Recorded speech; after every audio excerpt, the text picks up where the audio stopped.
விடுபட்ட எண்ணை காண்க. Find the missing number. இந்த கணக்கோட வரிசை பார்த்தீங்க அப்படின்னா 4, 27, 16, 125, 36 இங்க ஒரு டேஷ் தராங்க. அந்த நம்பர் தான் நம்ம கண்டுபிடிக்க போறோம். இப்ப 64.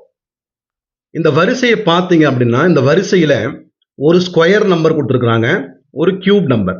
ஓகேவா? ஒரு ஸ்கொயர் நம்பர், ஒரு கியூப் நம்பர். அகைன் ஒரு ஸ்கொயர் நம்பர், ஒரு கியூப் நம்பர். அகைன் ஒரு ஸ்கொயர் நம்பர். அப்போ இங்கே என்ன நம்பர் இருக்கும்? இந்த இடத்துல கியூப் நம்பர் வரும்.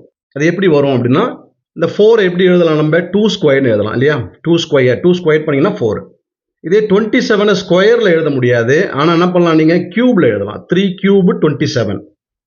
மறுபடியும் அடுத்து என்ன பாருங்க, 16. இந்த 16 எப்படி எழுதலாம்? 4 ஸ்கொயர்னு எழுதலாம், 5 கியூப்னு எழுதலாம். நெக்ஸ்ட் நம்பர் ஸ்கொயரில் எழுதணும் என்ன எழுதுவீங்க? 6 ஸ்கொயர்னு எழுதலாம் இல்லையா? 6 ஸ்கொயர்டு. அப்போ இந்த நம்பர் என்னவா இருக்க போகுது?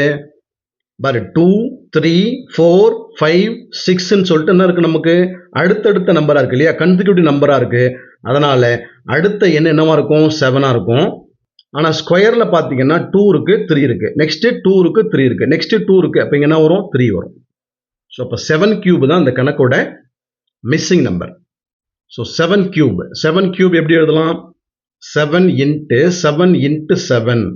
ஸோ நிறைய பேர் பண்ணுற மிஸ்டேக் என்ன பண்ணுறீங்கன்னா 7 கியூப் 7 3s are 21 போட்டுறீங்க. ஸோ 7 கியூப்னா 7 3 டைம் மல்டிப்ளை பண்ணணும். So 7 7s are 49. 49 இன்ட்டு ஒரு 7 வந்து எவ்வளோ? 343. Answer 343. So this is missing number. Thanks for வாட்சிங்.